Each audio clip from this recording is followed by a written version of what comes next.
Isang magandang araw guys and welcome back sa aking channel. For this video, may mga kasama po tayo sa ating mukbang. Kaya po si Ate Badet. So hi ka naman tayo sa ating vlog.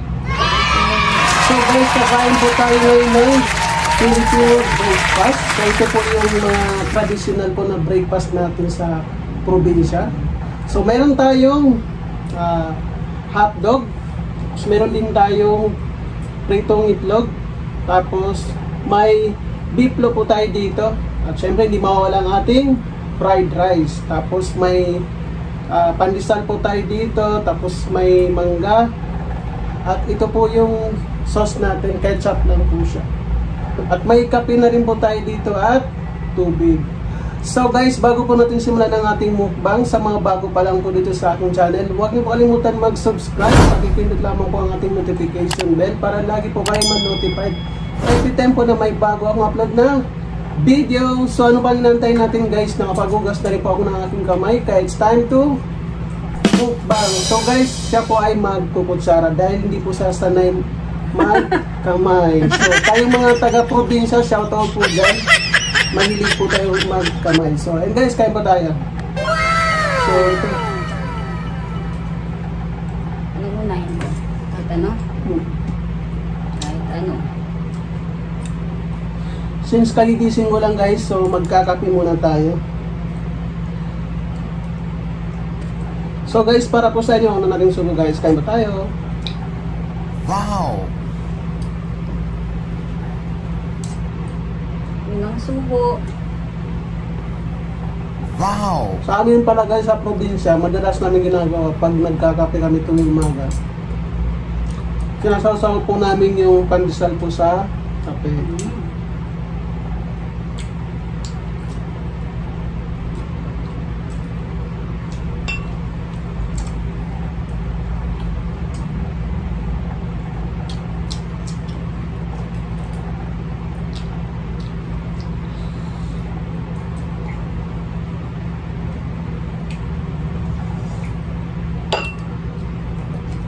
Ayan guys, sa mga hindi po nakakalam dito, yung naarang pong vlog ko nung kumain po ako ng manginasal.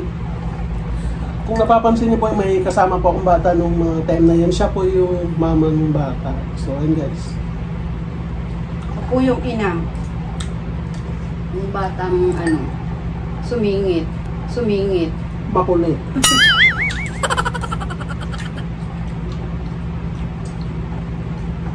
Yun. Minsan, gusto kong, yung bang naku-curious ako sa ginagawa mo dito, sa ginagawa mong ganito. Kasi nakikita ko naman. Kailan ka nagsimulang ganito? Siguro ano, nag-start ako mag-vlog August. August last year. So mag 8 months na pala ako nag-vlog. By the way guys, mag 8 months na rin po ako nag-vlog. Anong una mong ginawang Mukbang?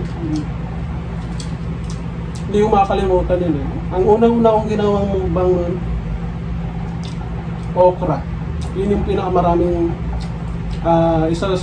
yun yung una kong vlog na ginawa ko, yung maraming okra. nilaga? No, nilagang okra. Ang ganda naman yung ano niya. Oh. At nung mga panahon na yun, siyempre, alam po yan ng mga baguhan dito na siyempre hindi ka pa masyado gano'ng kilala, tapos wala pa masyadong gano'ng viewers at subscribers dyan. So yun, wala pa masyadong nanonood sa'yo. So nung mga time na yun, parang gusto ko na rin talagang huminto sa pagpa-vlog. Kasi parang tingin ko, hindi para sa akin itong pag-vlog na to kasi parang siguro 3 to 4 months ganyan, parang nagda-doubt na ako na parang tigil ko na siya kasi parang hirap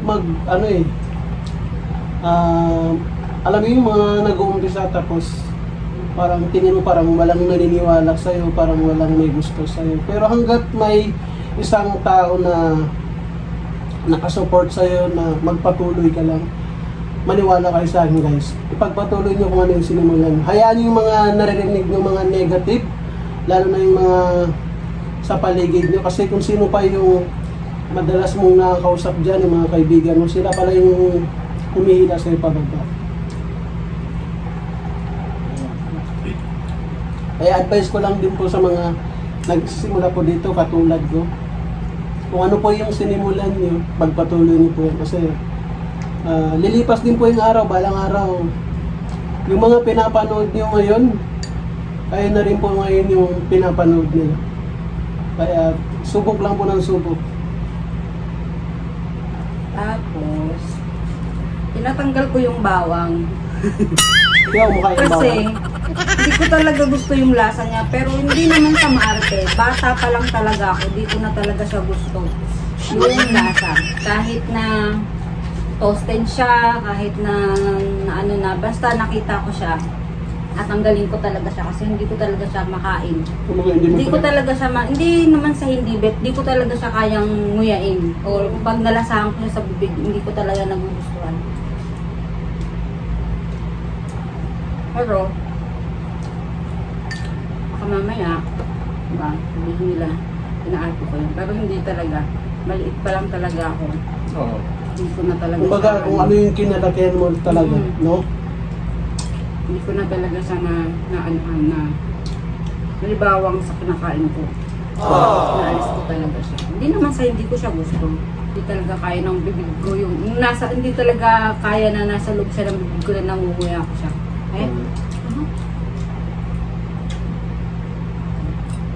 May napanood ako sa TikTok. Ano siya? Binabash siya. Pero para siyang palaban. Maraming nagbabash sa kanya, pero Sumasagot. sumasagot siya.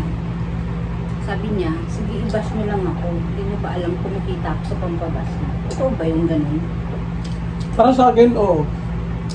Kasi sabi nga nila, the more you bash, the more you views.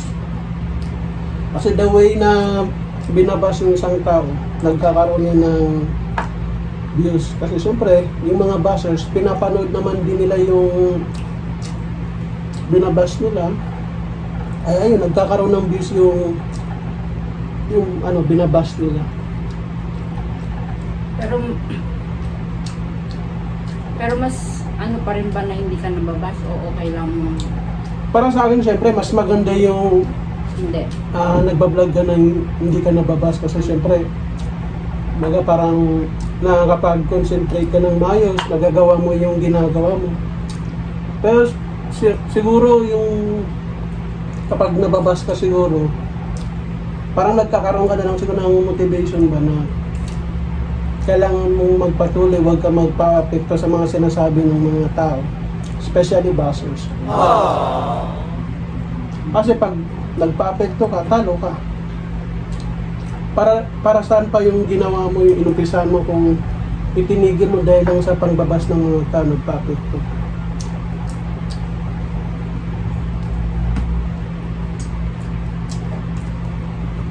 At ito pa, sa mga hindi po nakakalam dito, aside po sa, siyempre ako po yung ito yung tawag ito,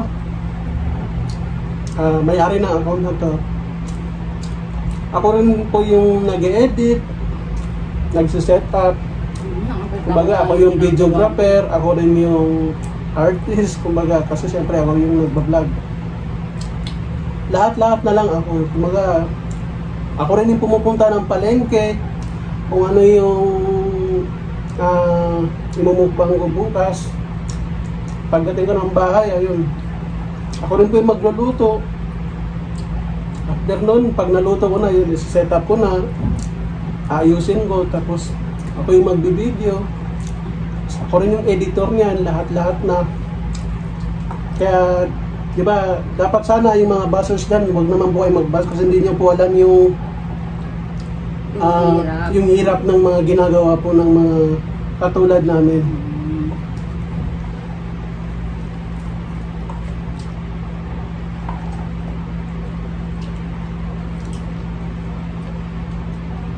Hindi hirap yung puyat. Napupuyat ka kasi siyempre minsan hindi ka pa tapos mag-edit, ganyan.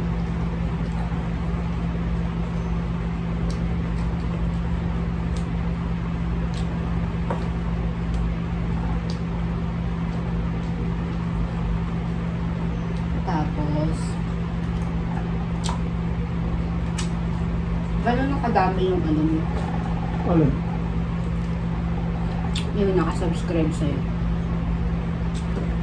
Road to 3K na po tayo. Ayan. Shoutout po sa lahat ng mga viewers po natin dyan. Lalo na po sa mga loyal subscribers po natin na madalas po nagko-comment. At sa mga silent viewers po natin dyan, ay na-appreciate ko po po ay lahat. Maraming salamat po. Sana po dumami pa po soon. Kaya sana po wag po kayo magsawang manood ng ating vlog. At marami pa sana po tayong magawang mukbang.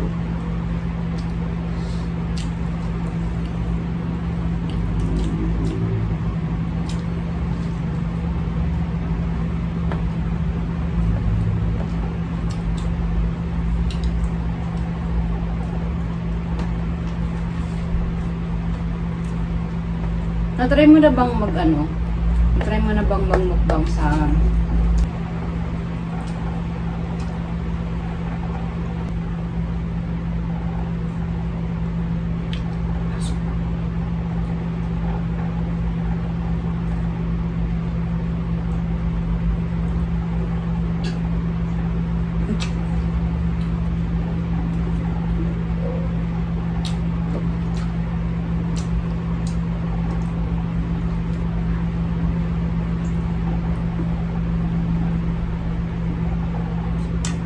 Shoutout ako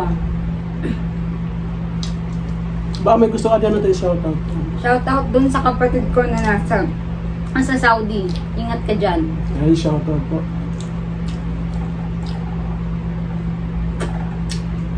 Tsaka sa mama ko sa Sambales. Mama, tagaling ka na.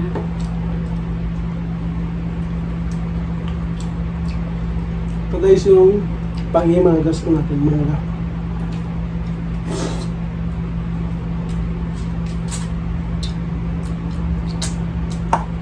Sobrang init ng panahon ngayon. Stay hydrated po kayong lahat. Ingat. Dala lagi ng tubig. Uminom lagi ng tubig. Magpayong pag nasa labas.